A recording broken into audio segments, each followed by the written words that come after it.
Tickets, double park! Double park! Yo, double park! Yo, tickets!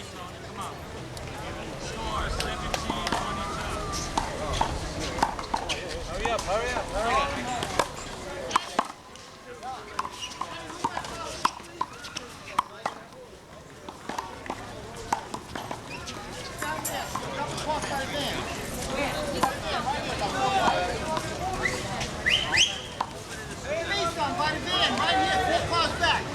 Where do you want me to move? Any place, I don't care. Here it is. We go around the block, man.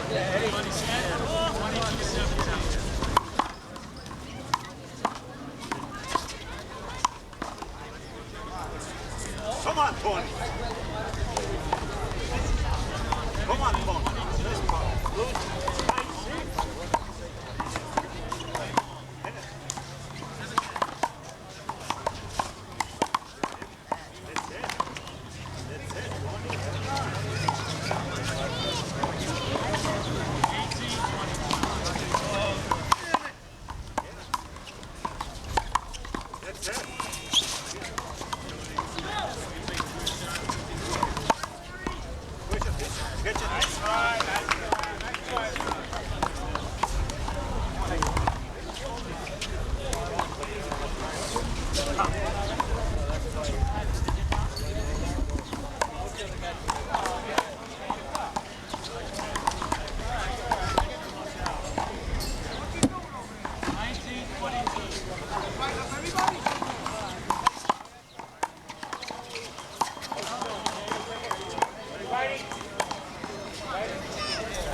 Finish up from this angle now.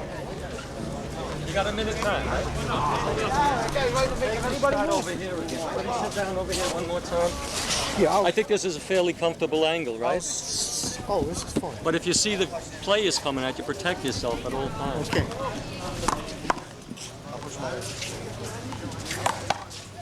Yeah, ready? Ready? Taking a lot of shots. I like the video shot. First guy. Terrific. Fantastic. See what happens? The score before didn't mean anything. Now we're down to 22. Where am I going to go? Now they really start trying to be tight. Holding the other guy back. This is where the real fun begins. Tony was like 23, 14. Going all the way home. He had no shot at it. What do you see? What's that? No question. No question. We're going to make the presentation. We have the trophy.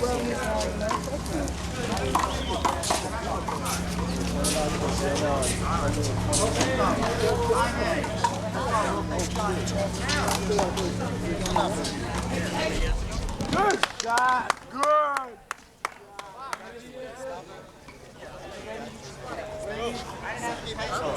Are you ready? I want to just call that line while you're standing there, young man.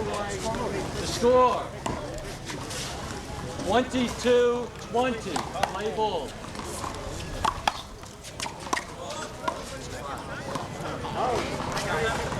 Away like that. 23. Over.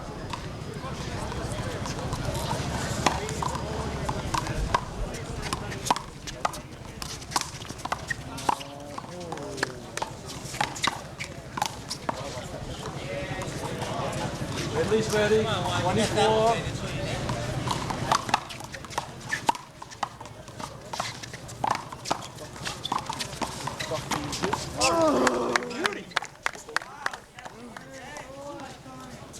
See what I mean, Matthew? He doesn't want to give up. I like that. All set? The score. 20-24. Who's coming?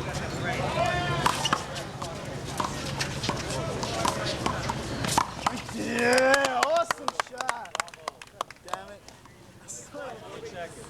25. 25. Only you can play it. You all set, guys? Are you ready on the short line there, Bill? All right, play.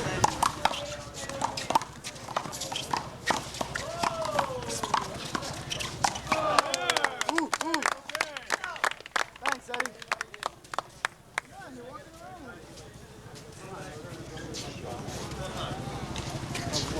Matthew. Directly across the street from Midwood High School. Okay. But I'll be back down here. Ken Fair made our semifinals, and he came within an inch of being in the final. Yeah, exactly. He's from Brooklyn, and he plays at the Midwood Field. With Kenny Gamble. He plays with Kenny Gamble, who's a past national champion. And if you had a little look at this man in action, he's a left-hander. Yeah. He has total control of the court. He moves the ball to both sides very effectively. If it wasn't for Billy just staying more alert, his opponent, and staying on top of him, I believe he would have come back and gotten within an inch, if not the victory itself. So we want to thank him for coming down, being part of our tournament. This is a great tradition. It's in its 11th year. And he, I'm sure, is a product of the high school handball system. And I know he'll be back with us because he's a great contribution to this great game. And I thank him again. Okay. Would you like to say a few words? Yeah. Could I ask you, Ken, how is it as a left-handed player? Are your strategies different against players that are mostly right-handed? Not really. Well, I find being a left-hander, I find it that I enjoy it better because a lot of players are not used to playing against left-handers, so they're used to hitting the ball to the left side. Right. And they're hitting it right into my right into my power hand, so to speak. And we tend to have a more natural hook to the ball. So as we hit it, it hooks more, and it hooks a lot better. Have you got a game strategy for every player? Do you change your strategy and your tactics for every game?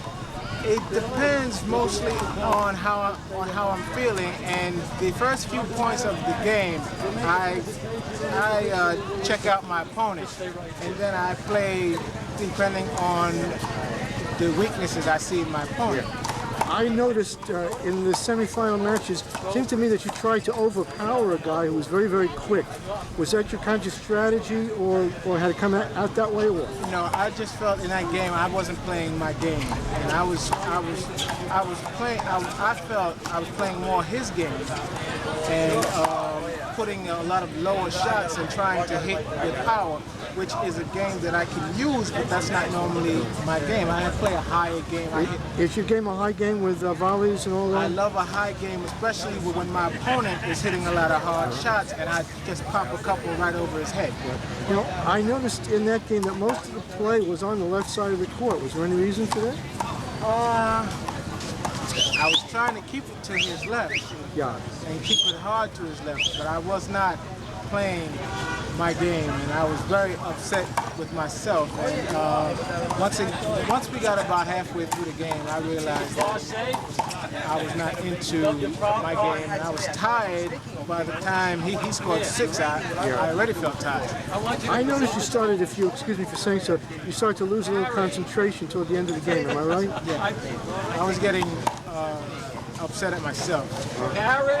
Then I said, which I very rarely do because I love the competition, but then I just said, the hell with it. How much of this game is mental?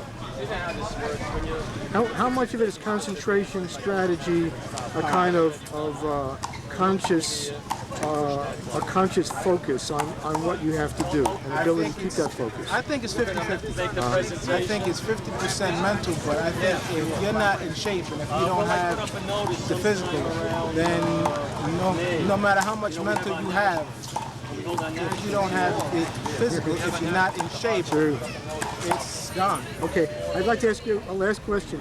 How come you play at Midwood Field? I know the players are very good there, but there are also some good players at Colbert at Avenue L and East 18th, which is not too far away. Well, I'll be down there at Avenue L and East 18th. See, I'm just starting back. I was playing ball for a while during my high school years and a few years after that. Then I stopped and I started to work and get that part of my life straight. Now that part of my life is straight, now I'm back into my handball now. Okay, well, great. You have a terrific game, and I'm glad to interview you. Thank you. Okay, bye-bye. Bye-bye. Do you have a particular question?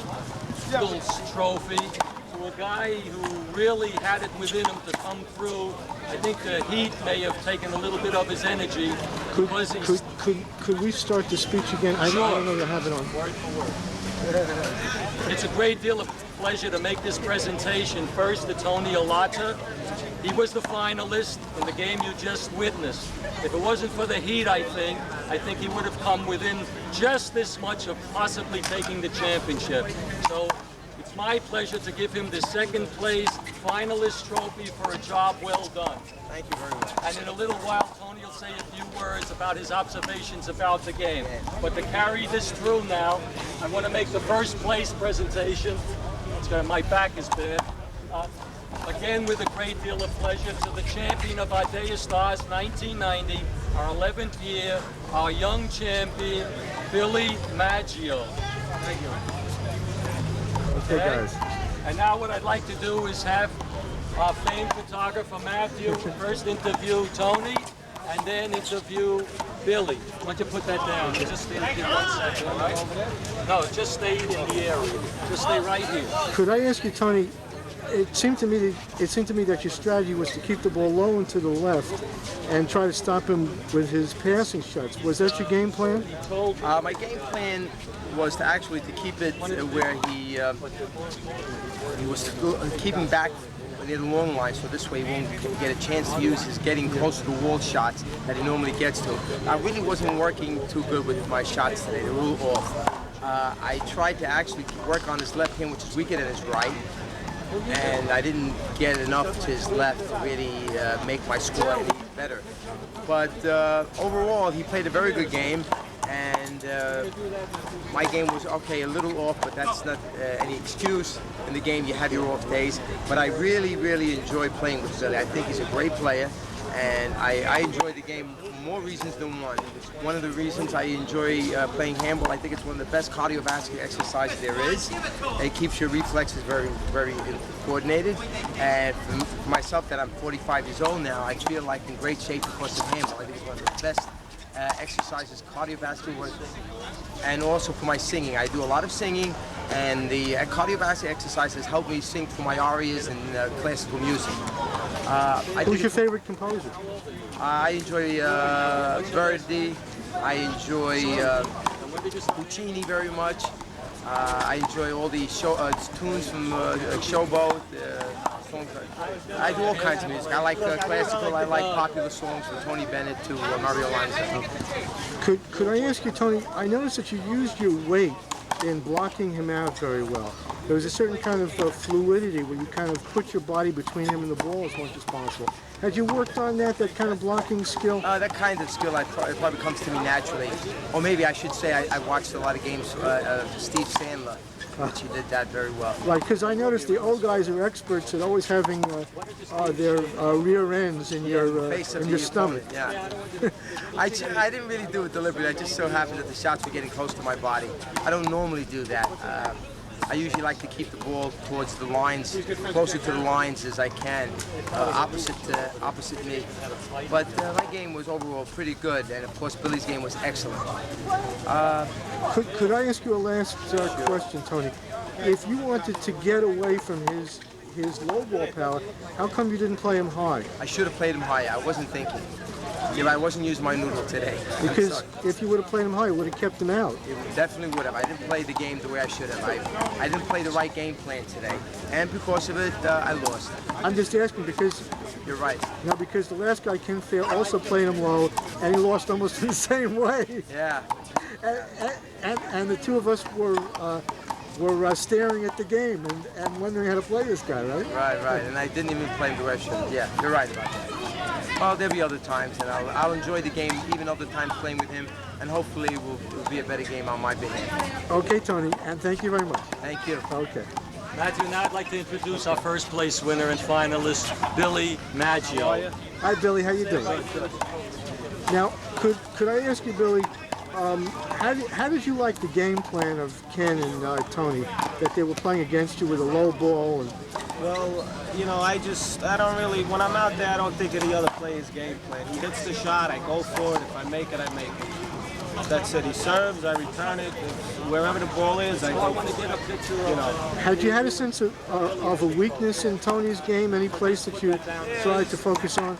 He's not really a weakness. He's just he's not as quick as a lot of the other players. So you could tend to drop the ball a little more, bunt it, try to keep it low, because he's a little, heavy, and it's hard for him to get in, as quick as somebody else would. Well, he's 45 years old. He may have lost a couple of steps. Plays very well. There were a couple of times that you gave him a couple of passing shots on the right that were high.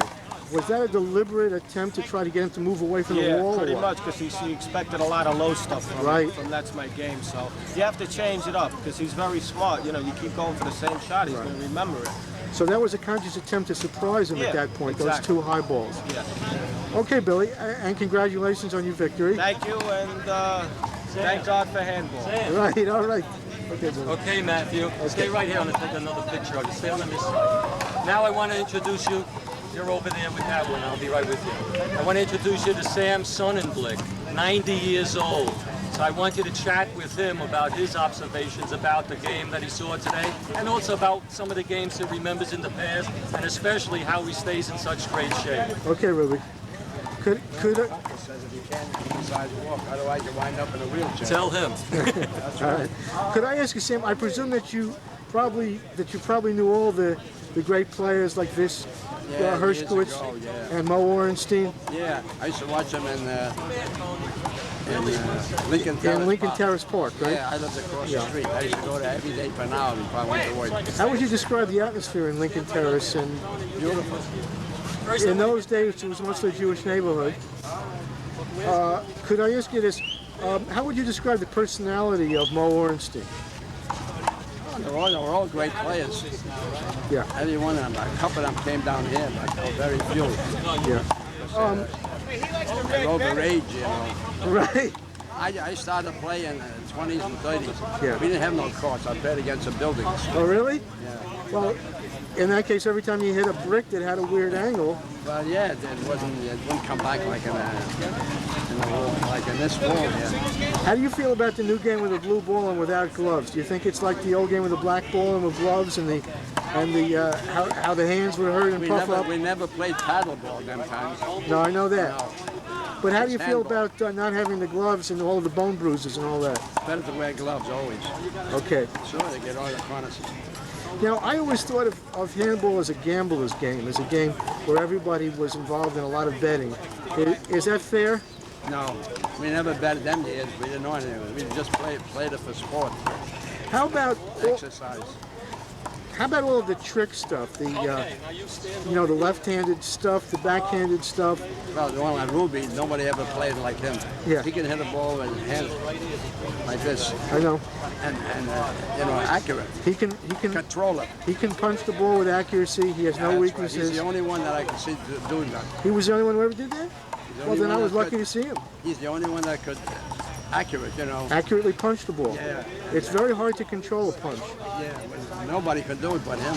They tried it. I noticed that. Yeah. Could I ask you this? If you punch the ball, isn't that a sign of loss of power sometimes? That Not you with can't- him. No. Maybe somebody else. Not with Ruby. He had it perfect. Yeah. Could I ask you this? Had you known all of the all the players like Steve Sandler, isn't he the first guy to have a left hand as strong as his right hand? I tell you, I forget a lot of them names. I score Lincoln Terrace all the time, every day. Well, I love this game. how do you feel? Are you still playing any handball? But I love it, though. Yeah. I come down here all the time. How do the players now compare with the players of 30, 40 years ago, Sam? Well, they got more players here today than they had years ago. They had certain fellas that only played. The rest just a watch. But today they got a lot of young kids here playing, and they're very good. I seen even the women play. They're good. Has the game changed? Has the nature of the game changed? Are the shots different? No. Some of these players could play anyways. Right. Anyway. How come you think this game hasn't taken on a national or international aspect? I mean, it's pretty much stayed in New York City and mostly Brooklyn. Brooklyn. Bill Weinstock, he's an attorney and a handball player. Could you tell me, how did you get involved in this game, Bill? Well, I just live in the area. I just came down to the courts one evening and met Ruby, and we took it from there. Take a couple of them. Now, there's a kind of a legendary quality about a lot of the players down here. Is that kind of exciting, that larger-than-life quality that a lot of the people have? It sure is, and plus the fact that you're right there. It's real life. You're there on the spot. You see them in action, and of course the price is right. Right. Now, as you play yourself, do you find, that your mind, your attitude about things are changing as a result of this game? How has it affected you? Let me ask you that. Well, let's put it this way. It's a great mind clearer. In other words, you play the game, you forget about your woes and life's problems, and then you're able to tackle life with a better perspective the next day. How would you compare it to trial law? After all, you have an opponent, it's a game, the two players survive. It's a little more physically demanding. Yeah. Hold on a second. Plus, when you're in a trial, you never get a Charlie horse. I wanted to get this How guy about the mental concentration of the trial and the mental concentration of handball? I know I've played a lot of handball. To me, a lot of the game is the mental concentration. How do you feel? Well, it's mental, but you really can't get to that mental part till you master the physical elements. And at this point, I'm still trying to master the physical elements. Have you got a sense of the intimacy that you have with a player? After a while, you get to know his habits, his strengths, his abilities. In a certain way, it's kind of like, hi, could you tell us your name? Gene. Gene, I know you've been very quietly helpful to Ruby in putting together this handball operation. How come you're involved in handball, and how do you feel about it as a social force and as an educational force? Well, I can only speak for myself. I think it's very therapeutic. Get your mind off your personal problems a little bit. It's a great exercise for circulating your arteries. And the best of all, it's free. Could I ask you this? A lot of the young players play low ball and they try to overwhelm their opponent. The older players here keep the ball high, they like to volley a lot, they block out a lot. Is there a change in the style of players you get older to more strategy, to more mental thinking? I would say yes, in general, yes. Most of the older players play strategy. The young guys still pull the ball, but even they are more strategic than they used to be. Now, how do you play? Well, I play an older guy kind of game. I'm in my 60s. Mainly doubles now, not too much singles. So that means that you don't have to move around too much, but the blocking is more complicated. I play a power play, but I don't have a killer shot, but I still am able to hit the ball very hard, and I win a lot of games like that. Have you got a favorite partner whom you like to play with? No, as long as they play good, it's good enough for me. And do you like the left side or the right side? I like, I believe the right side, facing this way. Because that's your strong hand. Right. Okay, are there some observations about this game that you'd like to share with us, or Ruby and the role that he Just plays? basically, it's a therapeutic game. It gives you fresh air. It doesn't cost anything, and it's good for the ego when you win. Okay, well, thank you very much. Thank you. Could you describe I used these to be as- that second guy. Are you going to, can you take a picture of me? Absolutely. Ruby, don't you think you should tell him why I didn't play? The Because, second guy right there. This one? Yeah. tell him why I didn't play because of my shoulder? How come you didn't play? Pat was one of our favorites. For my And because he's H17 For my rotator champion. cuff. saw. from And, the kid that did 1954 to win, 1976. I gave him quite a few lessons. We play on during the week. You have to understand, So, he's more a lover than a handball player. That's the real reason he didn't play. But if you want to take a few things you while make I'm love playing, with We're going to your, do that in a little while. I'm playing lefty We're gonna Tony, do so that. why don't you We're do gonna- that right now? We're going to do Right, that. if you make I'm beating him 10-1. if you make love with your back, okay. On this board, what I call singles legends Yeah. are guys who go all the way back in the one-ball game. The first national tournament started in 1924. In four-wall, the first national tournament started in 1919. So I have here a representation of some of the great champions. For instance, the fellow there, Maynard Laswell, he was the first player to win 3 national championships in succession.